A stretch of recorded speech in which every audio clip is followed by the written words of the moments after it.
आप किसके साथ खड़े? फिलिस्तीन की इजराइल? आप किसके साथ? हम तो फिलिस्तीन के साथ खड़े, फिलिस्तीन के साथ खड़े। क्यों खड़े हैं? क्यों खड़े? हमारे मियां भाई हमारे मुसलमान है, मियां भाई है। फिलिस्तीन ज्यादा अपना है या भारत? फलस्तीन पहले हमारा भाई पहले। फिलिस्तीन? हाँ भारत नहीं है, क्यों? नहीं है, बस क्यों भाई? नहीं है ना। अगर इंडिया बोलता है कि हम इजराइल के साथ हैं, तो आप इंडिया का साथ देंगे कि इजराइल के अगेंस्ट है? नहीं, बिल्कुल भी नहीं देंगे। तभी आप ईरान के साथ खड़े रहेंगे। तो मैं देश के साथ नहीं होंगे आपसे। देश की बात करते साथ ही ना देश होता है, ना परिवार होता है, ना फ्रेंड्स होता है, ना जब जहाँ जस्टिस होता है ना। तो मैं देश पहले होना चाहिए ना। नहीं, क्यों? भारत बोले कि हम इजराइल के साथ खड़े हैं, तो आप समर्थन करेंगे इजराइल के साथ खड़े हैं? हम इजराइल के साथ कभी देखना। अगर देश खड़ा होता है, तो आप देश के साथ खड़े होंगे। हमारा देश खड़ा होगा तो हम उनसे पूछेंगे कि आपका क्या कारण है, इनके साथ खड़े होने का क्या मकसद है। हम उनसे सवाल तो करेंगे। जो इन्होंने बोला कि फिलिस्तीन में बहुत दुख है, ईरान में बहुत दुख है, इजराइल वॉर क्राइम कर रहा है। आपको पता है जब भारत का ऑपरेशन सिंदूर चल रहा था पहलगाम अटैक के बाद, नाम सुना होगा ऑपरेशन सिंदूर? उसमें पाकिस्तान जो मिसाइल दाग रहा था ना भारत पे, उसका नाम था फतेह मिसाइल।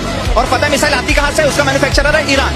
तो एक तरफ ईरान मिसाइल दे रहा है पाकिस्तान को कि हमारे भारत पे मारो, सुनते रहना मैम। और दूसरी तरफ जो भारत यूज कर रहा था ना, जिसमें आता है स्पाइस बॉम्ब, जिसमें आता है हरूप ड्रोन, जिसमें आता है MRSAM मिसाइल है, जिसमें आता है बराक 8 मिसाइल, जिससे हम अपने भारत को डिफेंड कर रहे थे, वो हमें दिया था इजराइल ने। तो आप पत्रकार महोदय, आप और ये मोहतरमा ये मुझे बता दें कि हम किसका समर्थन करें? उस इजराइल का जिसने हमारे भारत को डिफेंड करने में हमारी पूरी मदद करी है, चाहे वो 1971 वॉर हो, चाहे 1999 वॉर हो। इजराइल एकमात्र ऐसा देश है जो खुल के बोलता है कि जो POK है वो भारत का हिस्सा है। तो जो इजराइल हमारा समर्थन कर रहा है हम उसका समर्थन करें, या फिर जो ईरान पाकिस्तान को मिसाइल दे रहा है कि लो भारत पे मारो, हम उसका समर्थन करें?